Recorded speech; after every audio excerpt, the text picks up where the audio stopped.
Yo, what's up? Today we're going to. I actually downloaded this new extension, which is called VidIQ.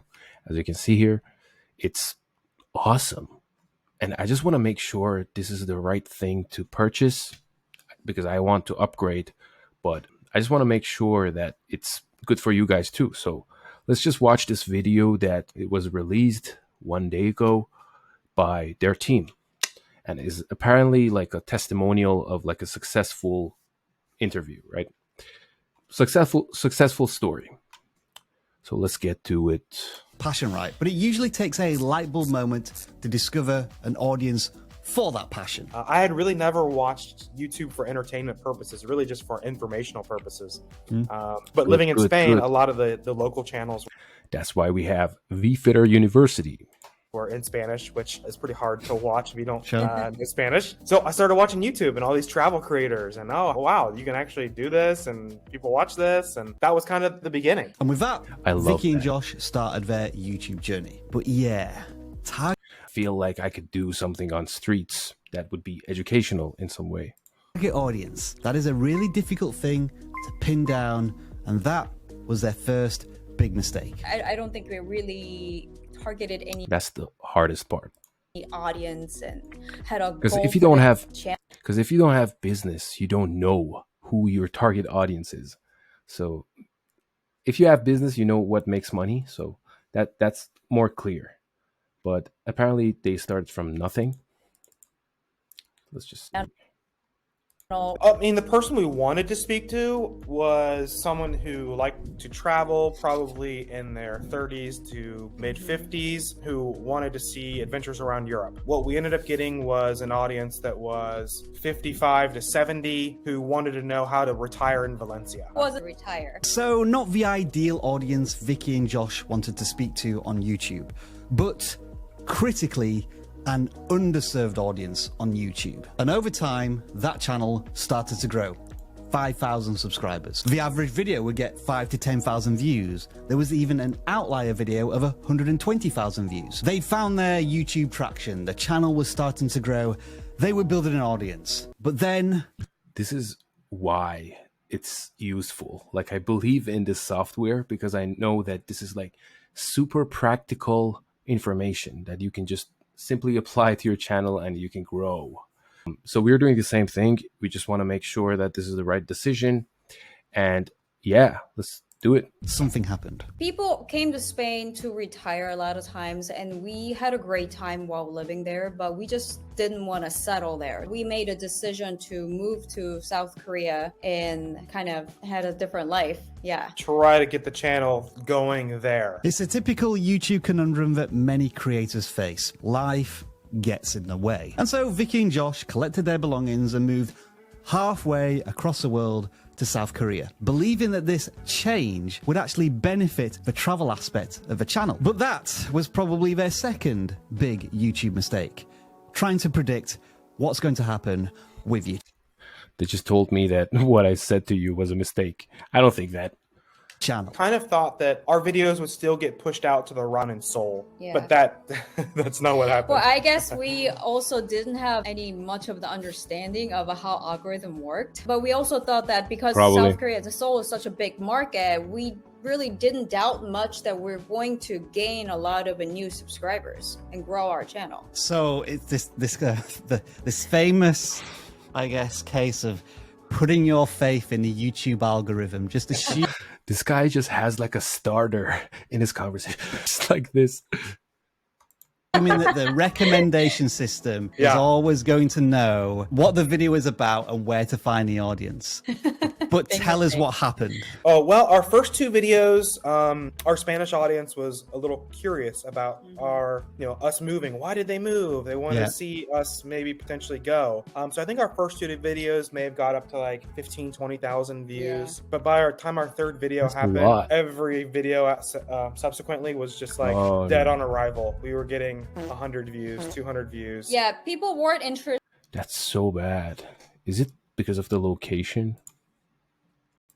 about traveling. People weren't interested about place like, Seoul, because they weren't interested in Seoul, they stopped watching. And here we have a classic case of YouTube algorithm following the audience. Those viewers looking for an easy life, retiring in Spain, had no interest in learning about South Korea. For Vicky and Josh, it was a pivot too far. How did they feel about that? Oh, yeah. You know that making one video, especially travel video, it takes so much work. First, we thought was maybe our video is the problem. Not today with AI. You just do everything automatically. Maybe we're not making good enough video. We took classes, we seek out some professional help, try different style of video, make sure we have a hook in the beginning, have a strong intro, better audio, better whatnot, right? So we tried all of that just to see, like, you get 200 views and then it's like it completely feel defeated and discouraged, and we doubted ourselves as that, should we keep going? Yeah. So we said, okay, let's. That's definitely not true. If you made a video about it, definitely not true. Give it some more time. Let's make some more videos. And then it finally became, the breaking point where, like, okay, I feel like we're making good quality videos. And I know they're better than these other creators who are getting a lot more views than us. What's the problem? Is it us or is it the algorithm? Is it, our audience doesn't care? And that's kind of what we lean to. Our audience just doesn't care. You even get into the point of maybe I'm not pretty enough. Yeah, they're not the first creators to feel like this. Because you, at some point in your YouTube journey, have including yourself. So from one creator to another, it's perfectly okay to have those doubts. It's the creators who recognize that struggle. Just tell me why I should upgrade, that struggle. Bro. Like, this is...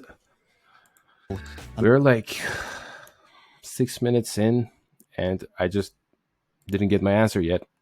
Okay, well, to make money off of this and grow this channel, and what is exactly the purpose of this? The growth isn't happening, and it's not fun anymore either, because it's not fun to see 10 out of 10 every time you look at your numbers. You start having fears really the level of the darkness kind of actually fast forwarding because we need to see something YouTube practical, and our heart get off just ache. So we felt starting a new channel. It's all about feeling. Being honest, I don't. Good job, but one way to story. How were the videos different or better than what you were doing on your previous channel? Well, I think first of all, we tried to set up not only our avatar, but also the type of channel that we wanted to create. Did we want to be an information channel, an entertainment channel? A little bit of both. In Valencia, we were an information channel, and we didn't want to be the tour guide anymore. We wanted to be the fun people, having fun and trying to find the information-based content for your videos, and that can only be a good thing. You moved. Okay, this is getting boring. I'm just gonna go to the part that I think it's talking about the actual software. I think I can explain why. Are very good signals, but it's 50% on a 60-minute video, which, quite frankly, is incredible. That was enough good data for YouTube to immediately start testing this video with wider audiences. And even though the average view duration did drop... YouTube does that? This is crazy. I didn't know that. Look at how flat that curve is. Those that stuck around really dug Vicky and Josh's Thailand adventures. So let's put aside for a second the question of target audience. These are just really high quality videos. So I wanted to dig into this and ask Vicky and Josh about their workflows as travel content creators. When I watch travel vlogs and I see, how many locations you're at, how much footage do you have to capture to create a 10-minute video as a travel vlog? Usually I handle our clips are between 200. 200 clips. Like one edit definitely takes 2-3 hours. Like if you're a professional. I mean, with AI, it might be like 10 seconds, but like you might not necessarily like the final result. But yeah. Depending on the situation, because if we're running into a situation, say we're talking to a local or some. I like when content is like no edits. Like everything is just real. You know how other people do it? Some people do this. It's very like common. I've seen it. Unexpected things happen, and that's the beauty of it traveling. Most of the times it's, I want to say, less than a minute clip. But as far as our total per video, we probably have pushing an hour to, depending on if we were doing total is multiple days or not. And how long does it take you, Vicky, to edit each video? 3 to 4 days. I think What do you do? Okay, they're probably just figuring out the software yet. 4 or 5 hours a day. I think a lot of it does come down to, like, you know, her picking music and things like that. That takes a long time. You know, what I'm trying to always remember is, if I were a viewer, would it be entertaining to watch? Or if someone were to present this video to me and after 30 seconds, do I want to turn it because it's not interesting enough? Capturing the footage. How's that interesting? Is there any tips or things you've learnt when it comes to travel content? A lot of times, especially with travel stuff, is this video is useless. Sorry, guys. I just have to go switch to a different video from VidIQ. Did we just watch this one? Oh, no. Let's see. I want to do the clickbait one. But what if we could see it coming? What if YouTube's algorithm was so advanced that it could just sift through all the crap and give us a heads up, so we wouldn't have to waste so much time when we're just trying to kick back and, well, waste time? You know what I'm saying. If you're anything like me and you're absolutely fed up with clickbait, well, it's time to ask, what if? What if YouTube had a clickbait warning? First off, and it's most obvious, the viewers would get a much more authentic experience. There'd be no more clicking on, you won't believe what happens next, when you actually could believe it and you weren't impressed. In general, I think the viewers would be happier and therefore the algorithm would be happier, so I'm kind of surprised this isn't a thing already. Also, advertisers would be much more inclined to advertise with videos that keep the viewers watching. No one wants to sponsor videos that viewers don't stick around for, so that little warning would actually warn brands to stay away from this creator, and it would benefit advertisers. Does YouTube have that? That would be great, because everybody cares about, like, the information, not just the snapshots, right? And YouTube as a whole. More than that, though, creators would also win big. Those who put out genuine content would get more engagement, thereby rewarding those for their high efforts. Now, I'm not saying all high effort content is genuine or vice versa, but I am saying a lot of clickbait is low effort. But some clickbait isn't actually clickbait. There is a downside to this beautiful utopia where clickbait goes to die, and it lies in the definition itself. Who or what? Whom? I never know how to use whom. Who or See, that is genius way of covering your mistakes when you're recording, like, a YouTube video. It's just genius. Like, edited funny, right? what decides what clickbait is? I think the distinction can be summed up in one word. Deliver? Does the content actually deliver what the title promised? Is it clickbait, or is it just a catchy headline? For example, BuzzFeed. As ridiculous as their titles are they really clickbait? Are there 20 simple hacks in this article? Yes. Did number 5 actually blow my mind? Probably not, but who's to say it didn't blow somebody's mind, and I guess that's not really clickbait, is it? Is it? Did it deliver? Bro, yeah. No. You got lost in the joke. You be the judge. I guess the question I'm really trying to ask is, should these types of titles get... Let's just rewind that part. What did he say? For example, BuzzFeed. As ridiculous as their titles are they really clickbait? Are there 20 simple hacks in this article? Yes. Did number 5 actually blow my mind? Probably not, but who's to say it didn't blow somebody's mind, and I guess that's not really clickbait, is it? Is it?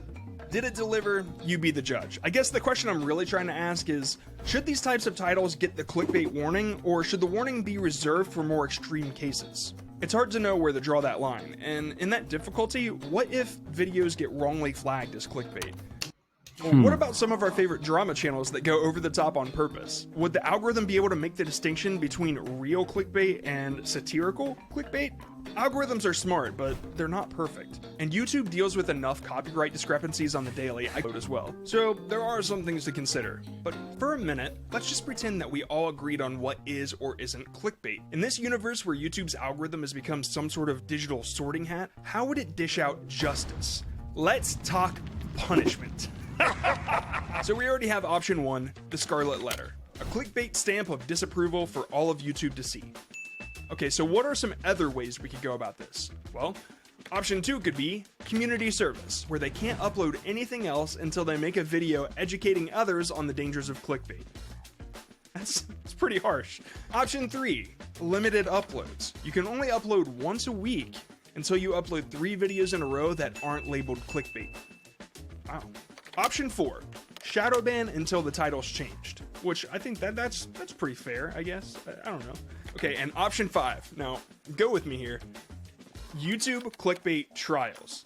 It's a weekly live stream where if people have violated the clickbait thing 3 or more times, then the viewers get to decide if they're worthy to stay on YouTube or if we ban them to TikTok. I'd watch that. I'd watch. There are obviously a ton of ways to go about this, but I'd like to know what you think. If you were judge, jury, and algorithmic executioner, how would you punish clickbait? Would you go for the scarlet letter? Would you do the YouTube trials? Let me know in the comments. Let your clickbait justice fantasies run wild. Until next time, it never hurts to ask, what if? This was a great video, but some parts of it, the guy just got lost in the joke. And like I couldn't really get the meaning. If you've just started out on YouTube, What do you mean or by you're a that? small But what if we could see Okay, it coming? but let's just do more research on clickbait. Now that we are here.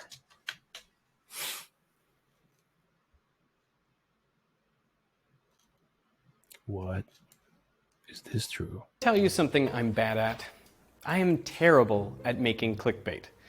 Up until 2 years ago, my most popular video was about a basketball being dropped from a dam with a bit of backspin.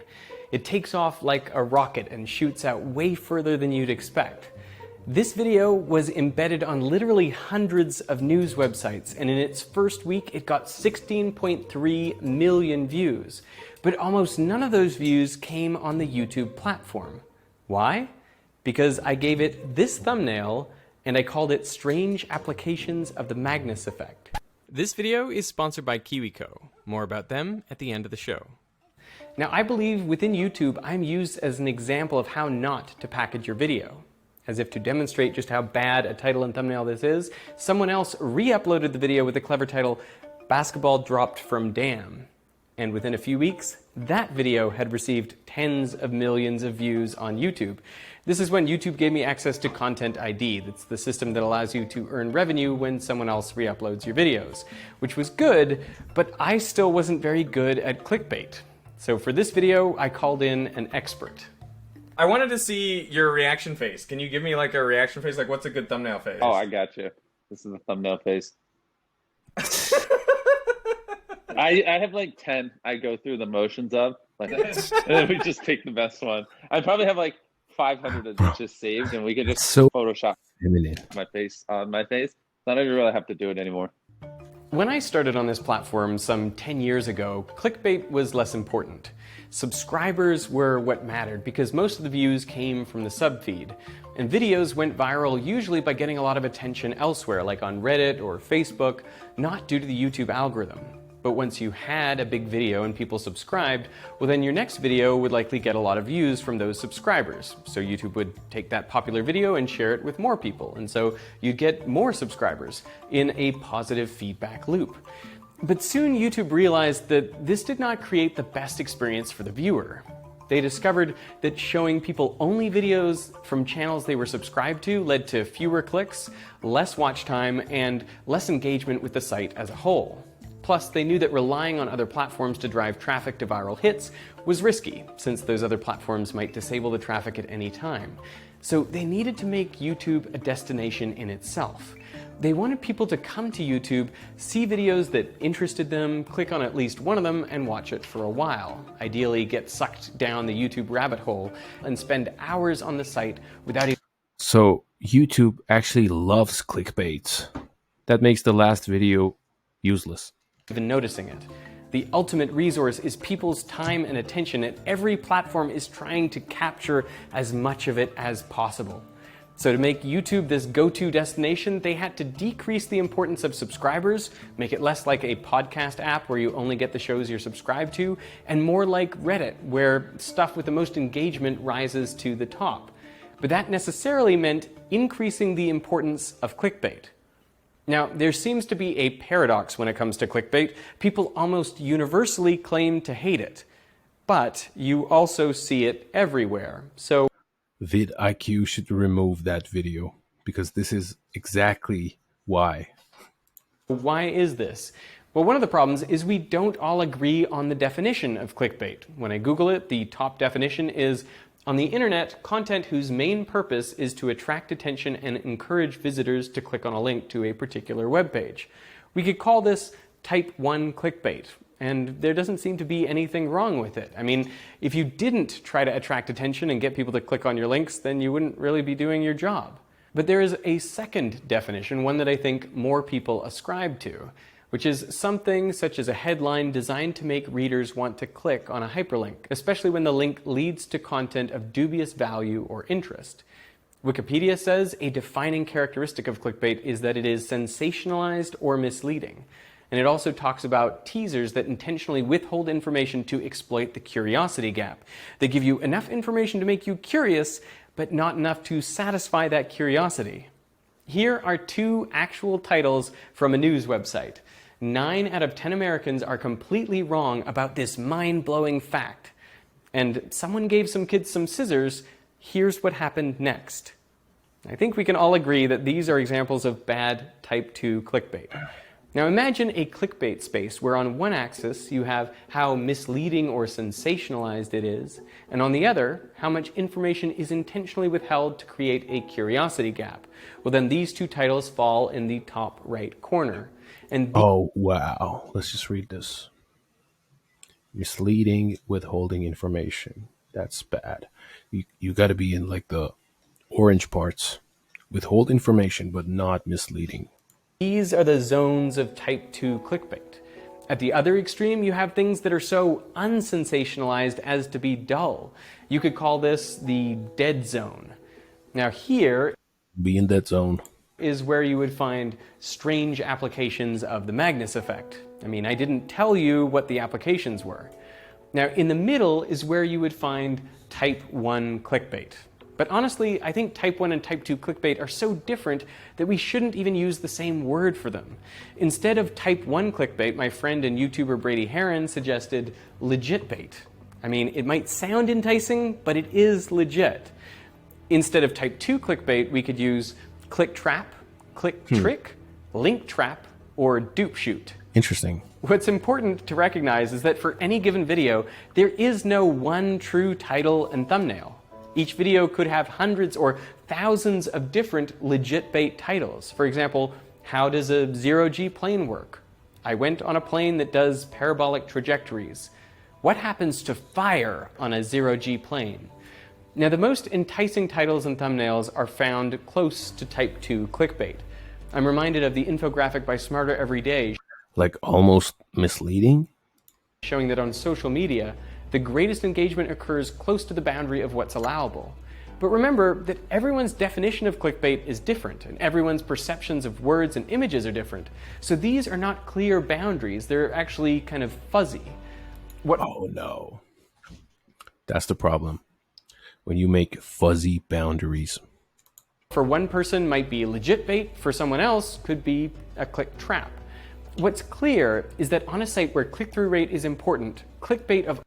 Okay, whatever. Let's just go to VidIQ, and is there any reason I have to buy this?